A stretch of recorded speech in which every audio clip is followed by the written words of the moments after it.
And now, a workshop of the McAllen City Commission. All workshops are open to the public in accordance with the Texas Open Meetings Act. These workshops allow for detailed staff presentations. And good afternoon, everybody. Welcome to today's workshop. We only have a few items. First item is questions to staff regarding the meeting. Do we have any? Commission? Any questions? Good. Good. Item number 2, tennis and aquatic center update. Yes, good afternoon, Mayor. Good Commission. No, go ahead, please.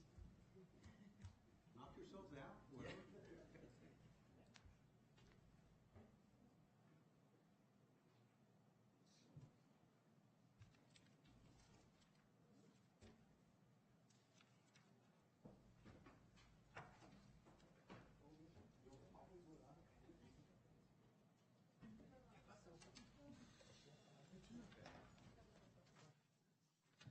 Yes, good afternoon. So we're here today to discuss a tennis center and provide you more information on the Parks and Recreation Aquatic Center.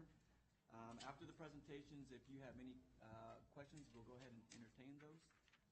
So we'll start off with the tennis center first. So as you know, we were presented with looking at a tennis facility here for the city of McAllen, but looking back on what we have and currently are in partnership with, I'm here today to provide you with 2 different options for discussions and then any directions from the commission moving forward. So this is the first option.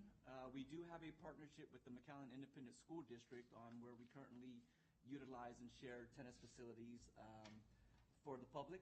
And so if you can see on this first slide, the current court facilities that we have are at Travis Middle School, Memorial, and Mac High School, which comes out to about 28 courts that we share together. After talking with city management and McAllen ISD leadership, this is the new proposed facilities that we had in mind if we went with this option. We would continue to keep Travis Middle School, Memorial, Mac High, and we would add an additional Nicky Rowe and Achieve Early College, which will add 10 more courts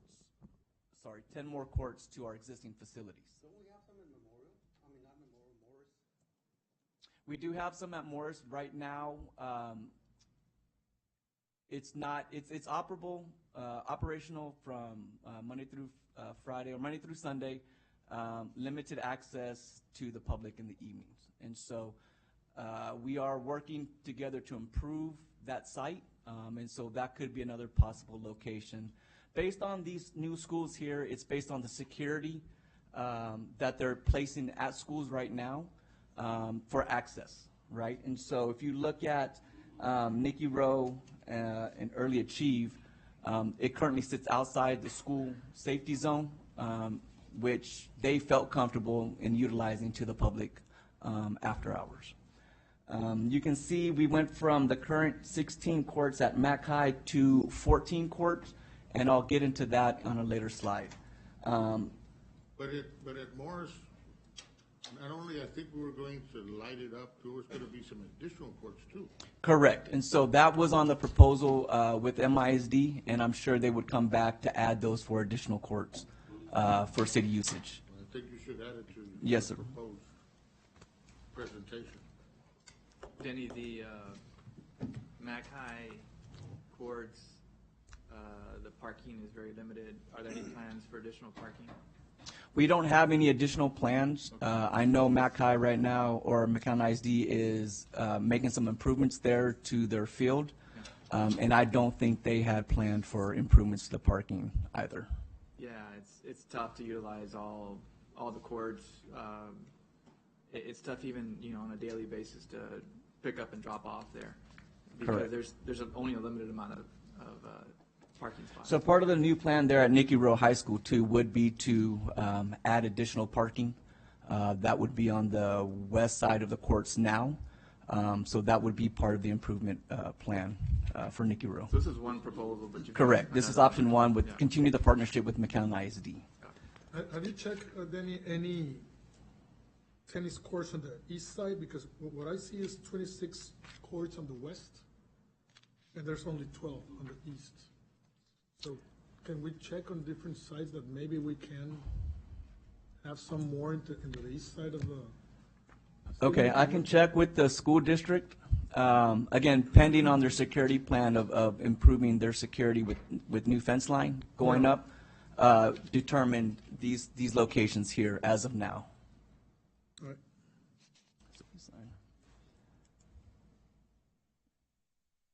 So the next slide would show the investment that the city would make if we continued on this route with these campuses. These figures were based on October 2022, and so we added a 10% escalation after the new year.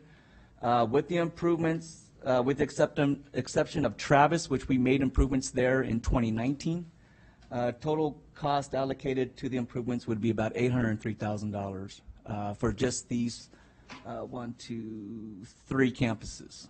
That's not including Mac High. So in this option, Mac High would be the new City of McAllen Tennis Center as well. So we would be making improvements to Mac High tennis courts. So these would just be the 4 that you see here. Did you say that Mackay would be the new City of McAllen tennis courts? / school district / tennis courts, correct. Where's everybody going to park, though? So that's one of the issues that came up was parking, which we currently have issues there now with the public and the school district is parking. And so an option could be utilizing the parking lot on the east side, the student body parking, the teacher parking, if we needed to expand parking services there. So this would be the design concept for Mac High tennis courts. Again, originally went from 16. We would have to reduce that to 14. The reason due to that is putting grandstands in, a covered walkway. This site would also include a pro shop and new restrooms. We would have to come back to make some modifications in the lighting just because of the removal of the 2 existing courts. And so you're looking here improvements of about $935,000, which for both sites would be about $1.8 million to do the improvements. So that would be option 1. Option 2 is the City of McAllen Parks and Recreation overseeing a tennis facility. So I'm sorry, let me go back. These are current operations. So part of the agreement with McAllen ISD these facilities would have to be open to the public from 8 a.m. to 11 p.m. And currently right now, like I mentioned, we are there after hours, so we're there about from 5 to 10, 5 to 11 p.m. Monday through Sunday. The only exception to the new proposed operation of hours would be Memorial High School, just because of how their courts are reset back into their campus. So we would only be allowed from 5 to 11, the current operations that we do have now.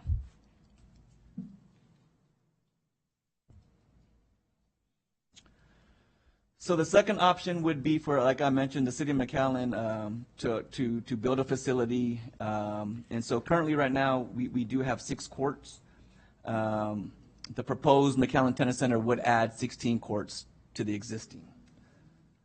These 16 courts would be comparable to what Mission Parks and Rec has, Harlingen HEB Tennis Center, and the Brownsville Tennis Center. These are all operated through the city with some sort of partnership with the tennis associations located in their city. Will that be decreasing now, the number of tennis courts? Say that again, sir?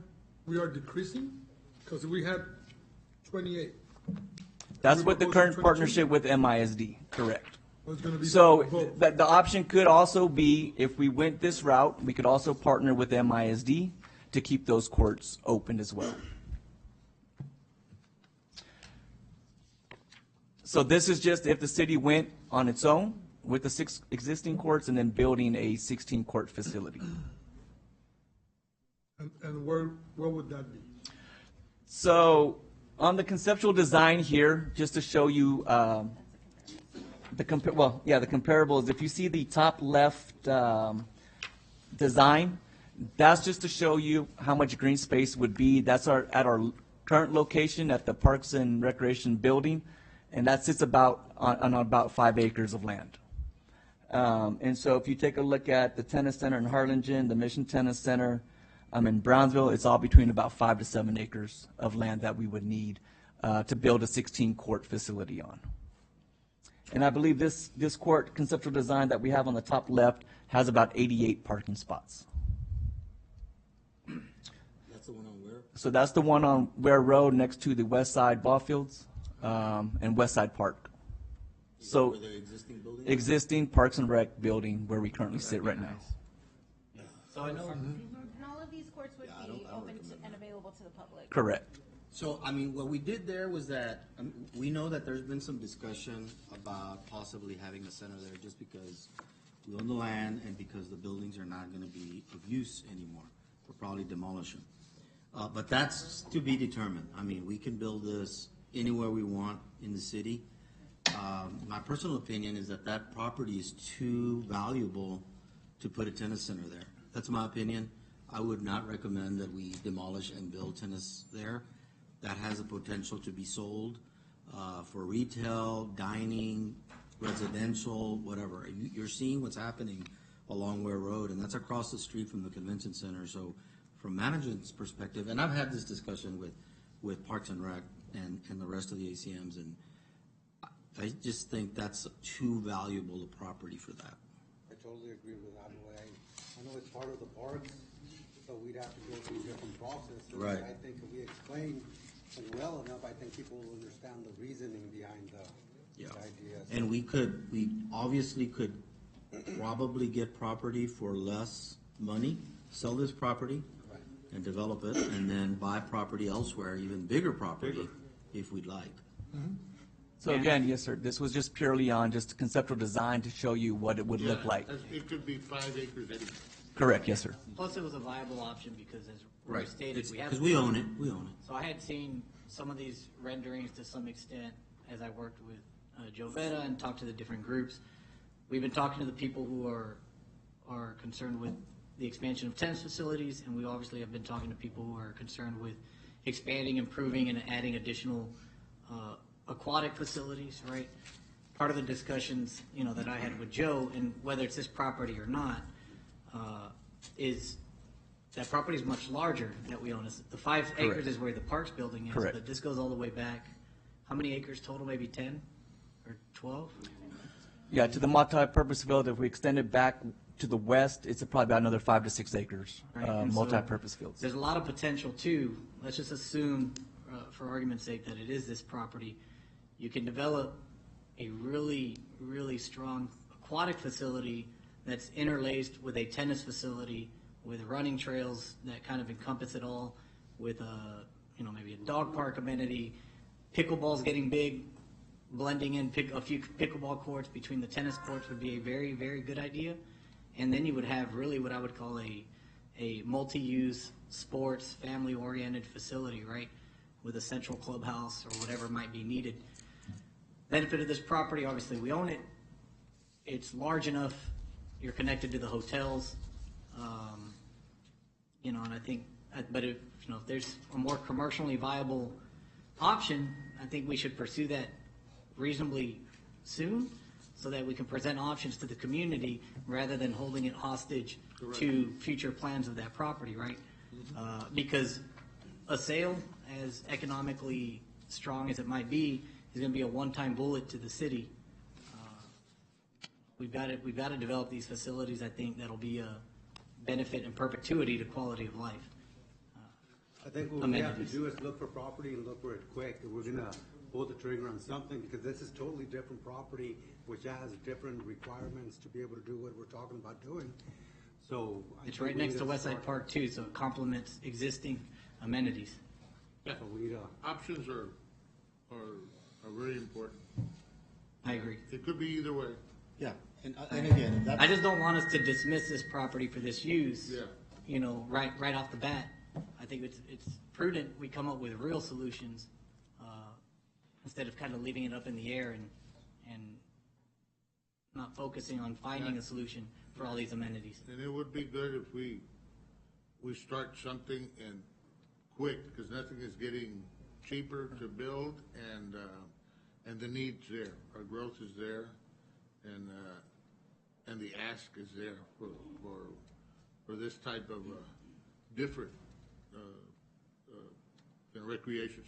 The 5 acres that we're considering up on the north, that could be also an option too, because there's a sports venue around there also, or part of it, or all of it, or something like that.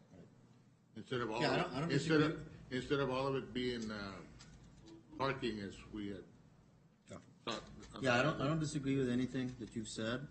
Yeah, my recommendation, if that's what it's going to be, to sell, it isn't for the cash, Commissioner. It's so that it develops, and then you have cash coming in forever. So that's the reasoning towards that. But if the decision is to build it there, well, it's fine. I think we're trying to decide between an option A, right, and option B. I mean, Correct. This is maybe secondary to it. I mean, I think this is a good option. We also have some property just north of the convention center, I think, that we might also consider. But option A was to partner up a little Continue bit more the partnership with McAllen the School school district, and option B is to. I thought along we were going to go on our own on this tennis center and have a tennis center that's park run, but then again, I guess you're giving us options, right? And so Yes, sir. okay.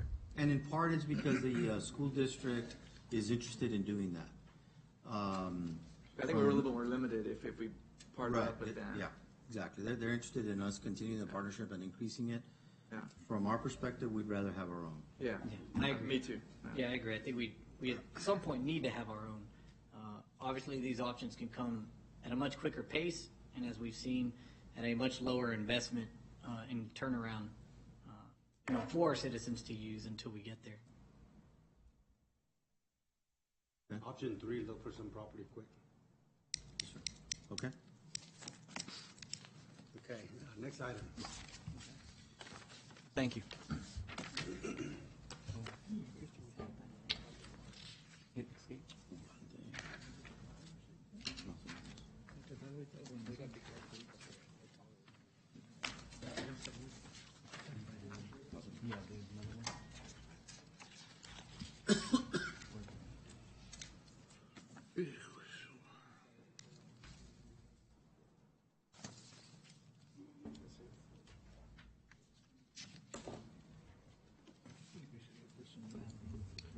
Put it on the presentation mode. Yeah. We're like, how far behind?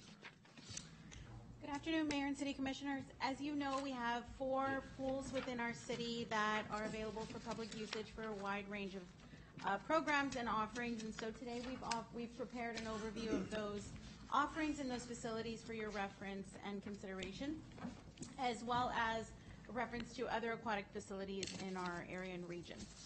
The first slide shows you the 4 pools and facility improvements and maintenance throughout the years. Excuse me, that 2019 should be 2016. So Cascade Pool was built in 1927. We have implemented roof repairs in that pool. Men's restrooms, plumbing has been reinstalled or repaired and fixed. We've also sealed the parking lot and done a restriping in that parking lot, as well as our team having annual maintenance that we do in that facility across all of our facilities, actually prior to each season, including painting of the facilities. Because Cascade Pool is an older type build, our team goes in annually and spot replasters. So what that means is we go in, if there are certain areas that need plaster, we do that on a spot basis, and we do that internally with our team, our pool operators. The municipal pool was built in 1964. We have also done a seal coat in that parking lot. We had a bathhouse project that included a build of the bathhouse, a rebuild, remodel. We've also replaced and installed heaters, filtration pump, and filters. We have also replastered that pool. Another thing that we've done that we thought was good for aesthetics here in the last few months is we've switched from mesh on the fence line to slats that we think are creating a more appealing curb appeal for that facility, as well as the Boys Club pool. We also do, as I mentioned with Cascade, have our staff do annual painting of the facility and as well as slide maintenance. The Boys Club pool was built in 1975. We have also replastered that pool, again transitioned from that mesh cover on the fence line to those privacy slats. We conduct annual slide maintenance there as well, and again, the repainting of the facility. Los Encinos pool has also been replastered. We have the addition of a diving board, and this past year we did some maintenance work to that beachfront entrance. The tile was beginning to look worn, and we had some that was lifting, so our team went in, removed the tile from the beachfront, and recovered it. With not tile, but we painted it and replastered a little there. And of course, annual repainting of the facility as well. We also wanted to share with you program numbers and the different services that we offer across our aquatics facilities.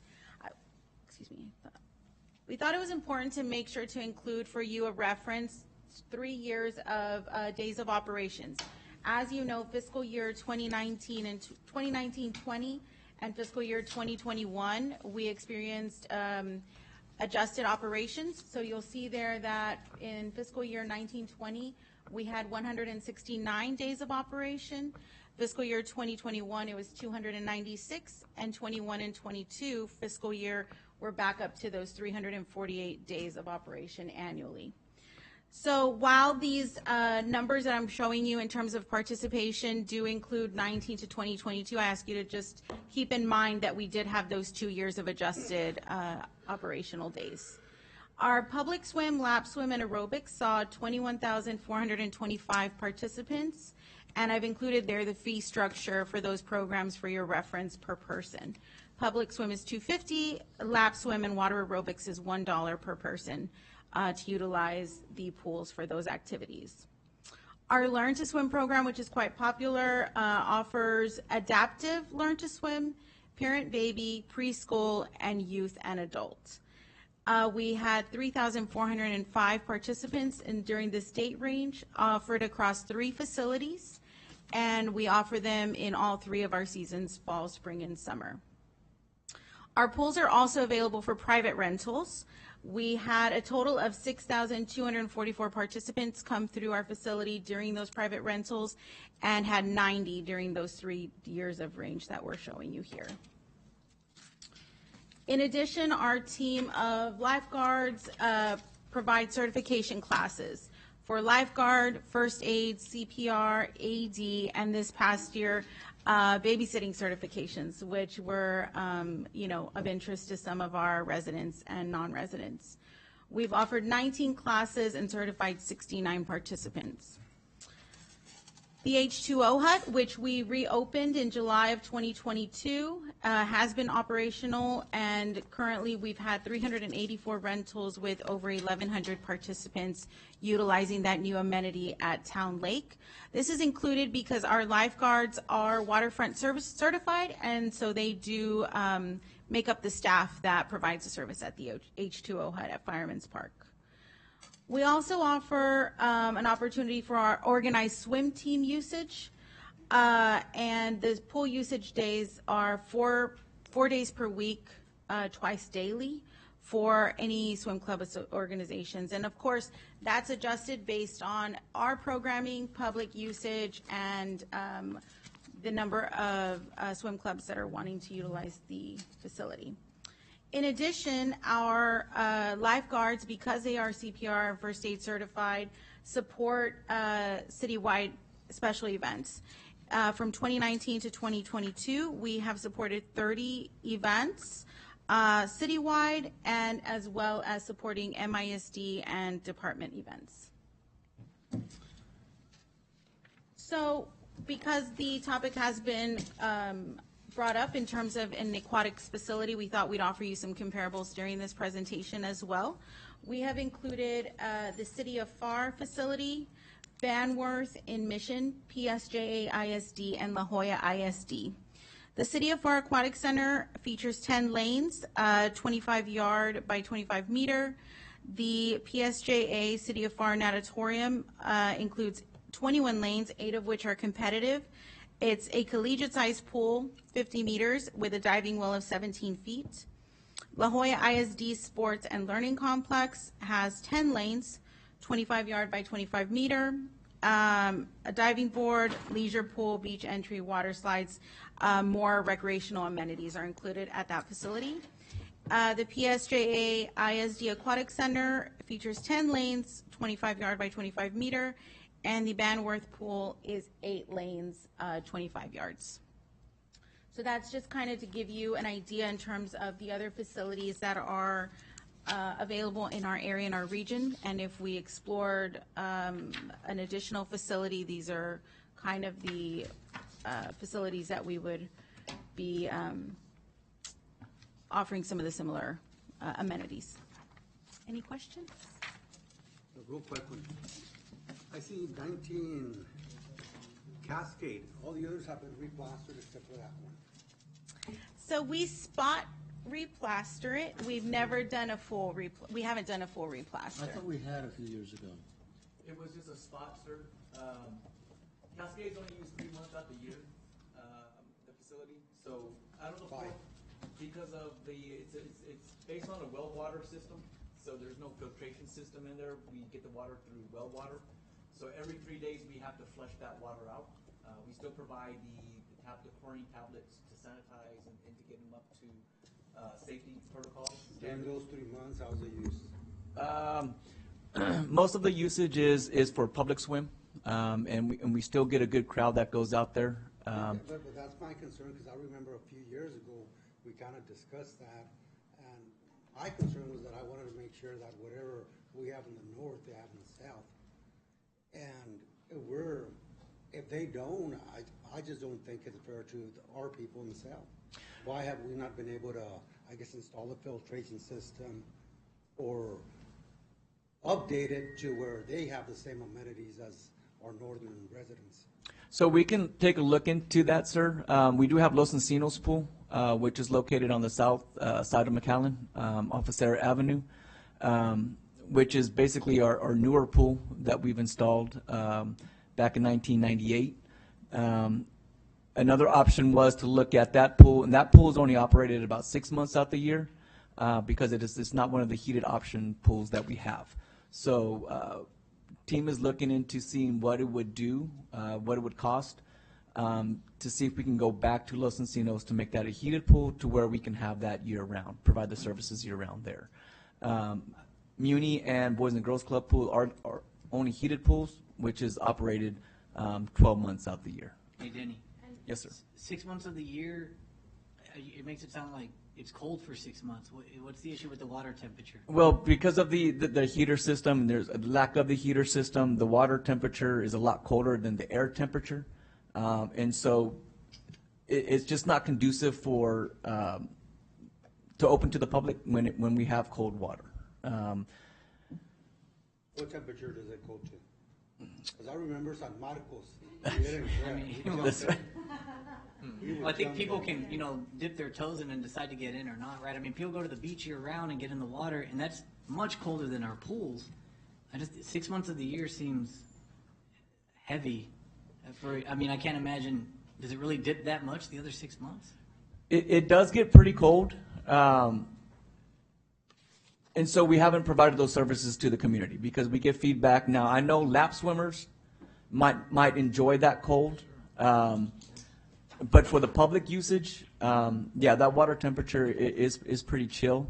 And so reasons why we don't open up that facility. Now, we can take surveys to see if the public is interested. But in the past, we've gotten comments that the water was too cold. Yeah, you're gonna get complaints. So I I thought this workshop was going to be about maybe not only comparing our facilities with our neighboring cities, but also identifying not only opportunities as well, but what are we not providing to the public? Because we've got a number of people that come and they express their concerns, right? What are you hearing from the public, especially from the swimmers, the avid swimmers? What are they saying that we're lacking here? We're obviously lacking more facilities, right? More availability, more swimming time, more lap time. That's what I hear from residents. Yes, sir. So we just wanted to give you a snapshot of what we currently have in the city and what facilities and services we provide. And so what we're hearing is just a lack of facilities. And so, when we look at and when we talk to other parks and rec in other cities, we are, if not offering more to swim organizations. I think we left one off there. We do partner again with McAllen ISD, who utilizes our pool as well for their lap swim, for their team swim, and vice versa. So to me, I think it's what we're lacking, or what the community, a certain portion of the community is seeking, is more facility, more swim time. Danny, you've heard the concerns here. Yes, sir. What are those concerns, and what can you tell us about it? So the concerns is with these swim organizations is that they're looking for more time in our pools. And so when we go back and we reassess on what we're providing them, we're providing them 4 times a week, 2 times per day. And that's not what McAllen Independent School District is offering them as well. And so going back, it seems like they're wanting 7 days a week to utilize for swim practice. Based on all our programs, and that's why we kind of wanted to give you guys a snapshot of what services we provide. Again, what we're offering them as far as practice time, I think is suitable. But yet again, I'm not a swim coach, and I don't know exactly how much, these swim kids need to practice.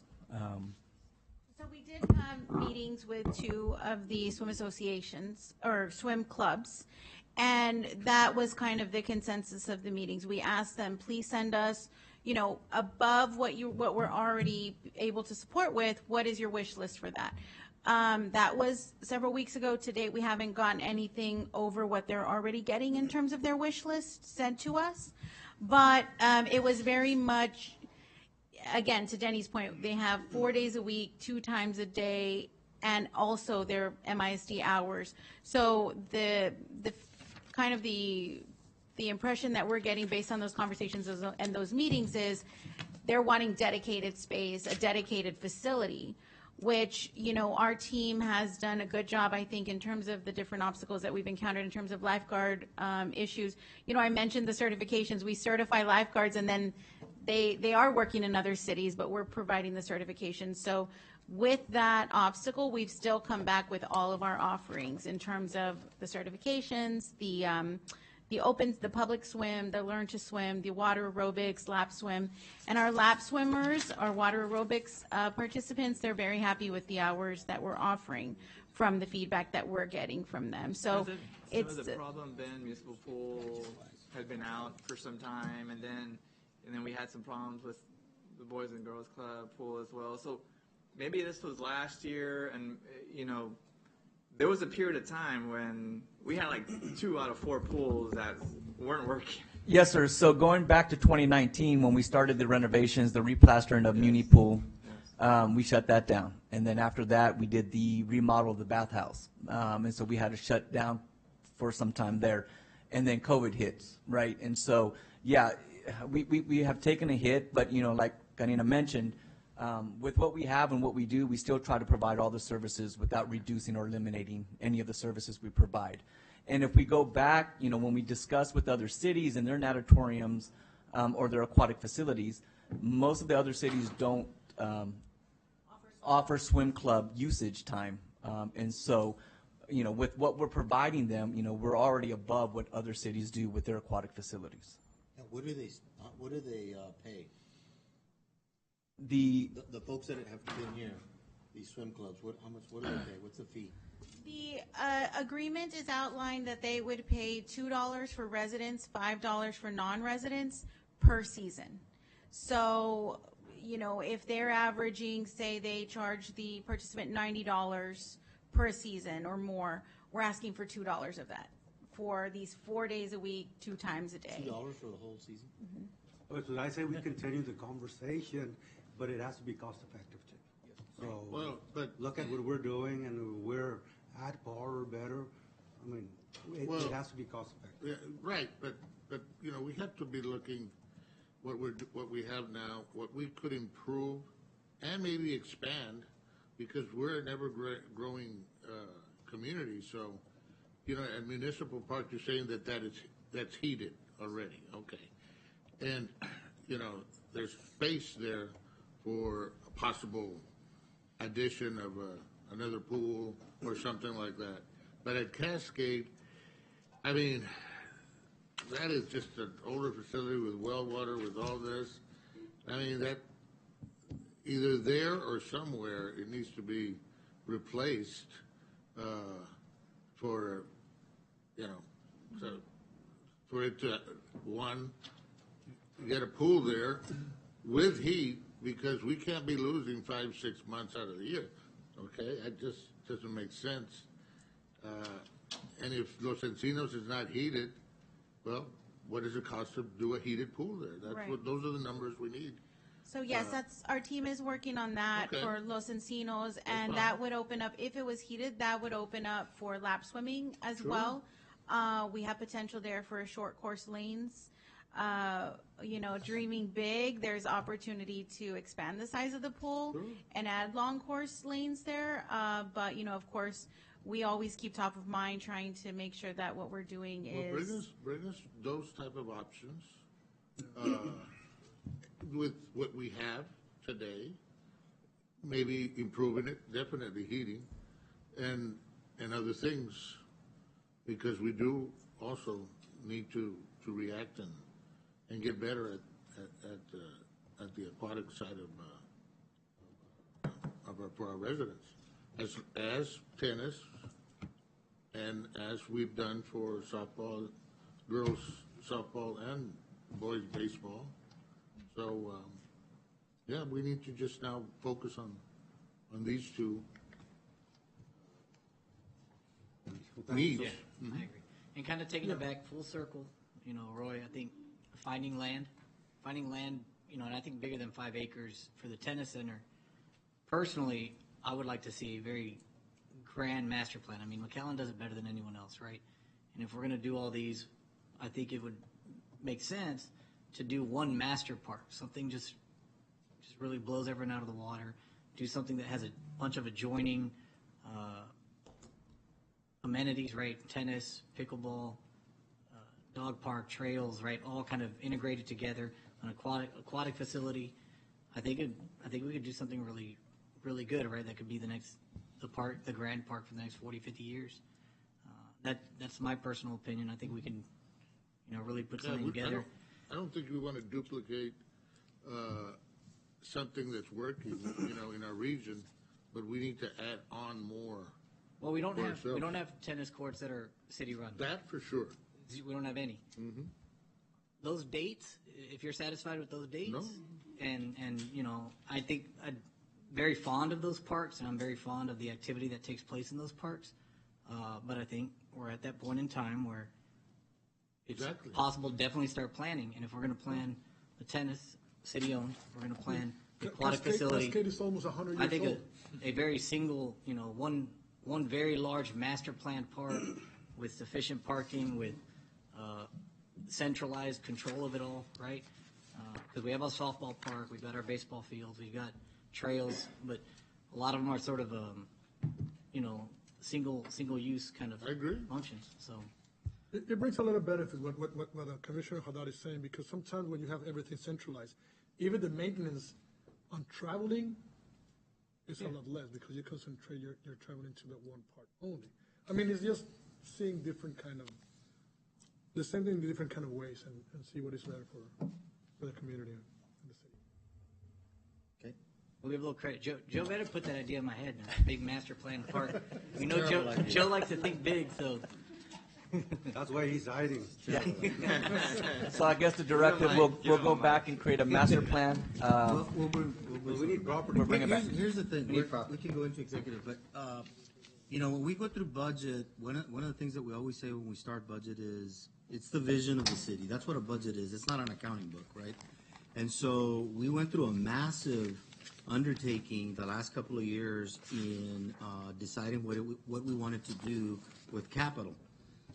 An aquatic center did not come up. And so if that's a focus of the city commission, we absolutely want to go do it. And we want to go do the work to bring you those options. I'll just tell you this. About 6 years ago, we recommended that we eliminate Cascade and that we go build a new one so that we could use that land for expansion of the airport, and the city commission shot us down. So if that's a priority to this commission, we're ready to go. I think that there was some discussion about an aquatic center. It's just we didn't want to duplicate what FAR was already doing, and we knew that was going to cost a lot of money. So there was discussion, but not to the extent that we wanted to spend that amount of money. Right. Well, nothing was budgeted is my point. Things change. But we can definitely pivot. We're good at that. We'll recess into executive session.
This concludes the workshop of the McAllen City Commission. Workshops are held every second and fourth Monday of the month, convening at 4 p.m. at the McAllen City Commission chamber on the third floor at McAllen City Hall.